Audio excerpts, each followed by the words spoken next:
Alright, so I just got done watching the video of Time for School, and there's a lot of interesting things that I learned in there that I didn't really know. From my experience, I served a mission in Uruguay, and I kind of got a view of the education there, but the education that I saw in this video is a lot different than what I have seen, especially here in America. There's a big difference.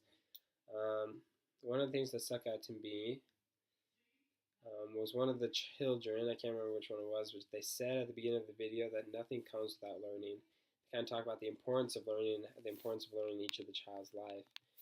And then it goes through each child and their experiences with education.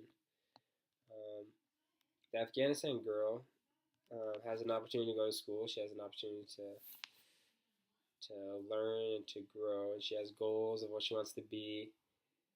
But something that was interesting about her is that I feel like there was an influence in the home that made it that she wasn't able to get the education that she wanted. She would get home from school and go directly into work. The mom said she's so happy when her daughter got home because then she would get help around the house.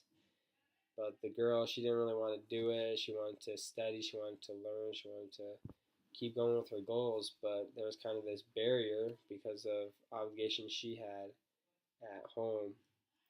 Um, and some of those interesting. She said that the boys didn't even do the housework; they kind of did whatever they want.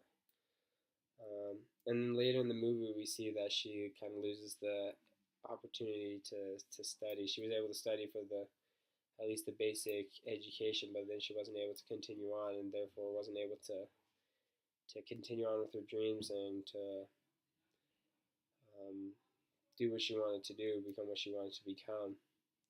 And I think that was kind of an effect on many of the children, is just the effect that the parents have.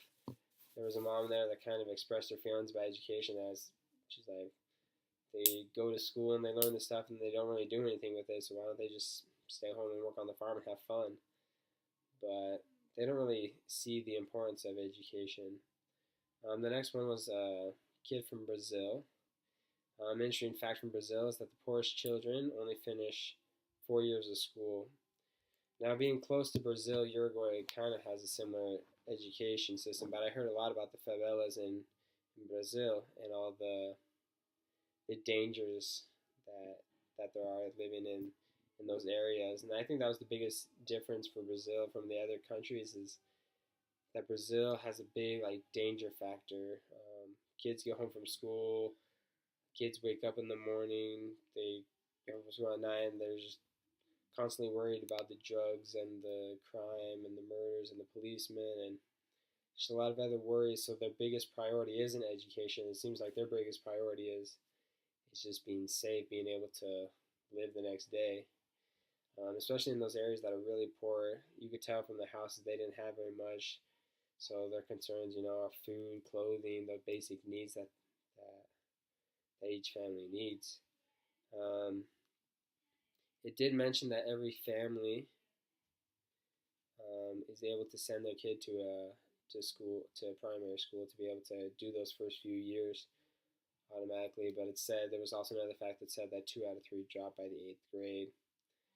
Um, and so I don't know, there's different things. I think by the 8th grade they have a lot of influences of those people with drugs and kids that don't really take education seriously and drop out, and some more drop out, and it just becomes really a sad story as more and more drop out as time goes on.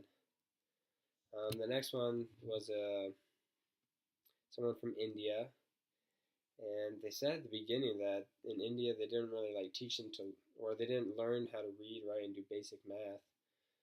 And also in there, the parents kind of have a negative effect towards, or negative feelings towards education. They just want to get help with the chores and getting stuff done around the house.